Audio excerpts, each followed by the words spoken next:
Real-life police chases feed a cottage industry of content providers. High speeds, tense moments, dramatic endings, all reasons videos like these get clicks. Now, here in the Arkansas state, police often use what's called a pit maneuver to end these pursuits. Tonight, THV11's Rolly Hoyt explores why the use of this specific method is not slowing down. The frightening sound of skidding tires and crunching metal. An Arkansas State Police trooper deliberately flips an SUV after the driver refused to stop after he went to pull her over. This incident made headlines in 2020, not because of the spectacular crash, but because the driver, a woman pregnant at the time, later sued the trooper. The case wound up in federal court where the state and the woman reached a settlement. 2 years later, law enforcement experts still consider the pit maneuver an important police tool. Precision immobilization technique, which has actually been around since the 1980s. Kevin Davis is in the Law Enforcement Hall of Fame. 4 decades of experience from concert crowd security to running a SWAT team. His life now is all about training cops on how and when to use force, including using vehicles to stop and catch suspects. PIT is a specific technique that is a trained technique wherein the officer intentionally collides with the subject vehicle, forcing a spin out. Arkansas troopers receive advanced training, and the agency policy about vehicle pursuits reflects that. But before and after the controversial 2020 case, if a trooper concludes reasonably and objectively that stopping a chase protects people, they can execute a pit. If I attempted to pit him before he got into town. So how often do they actually do this? Looking at data from state police, they engaged in an average of 482 pursuits a year from 2018 through 2021. Troopers used a pit maneuver to stop a chase an average of 108 times. That equals about 2 a week. 3 suspects died, 204 others were injured, 43 troopers and 38 civilians were also hurt.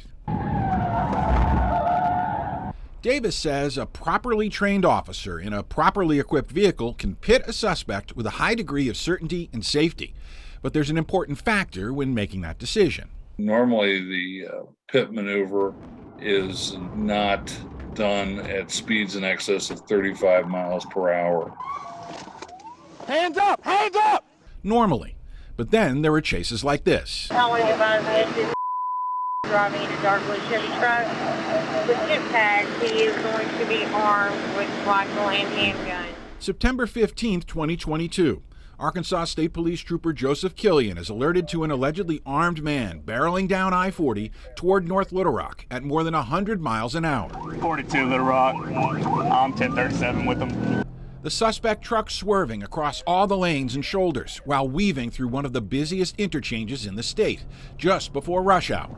We'll be inside lanes, speeds over 110. After 5 minutes, another trooper in the pursuit makes the call.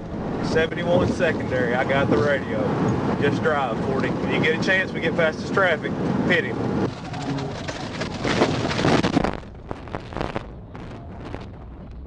Trooper Killian executes a pit, sending the suspect's truck into the median, parts flying. The trooper careens in front of oncoming traffic.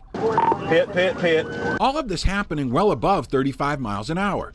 So how can this be allowed? And what we do is we balance the person's right to be free from unreasonable searches and seizures with the government's countervailing interest to taking action or seizing the person. We asked the new state police commander, Colonel Mike Hager, to explain.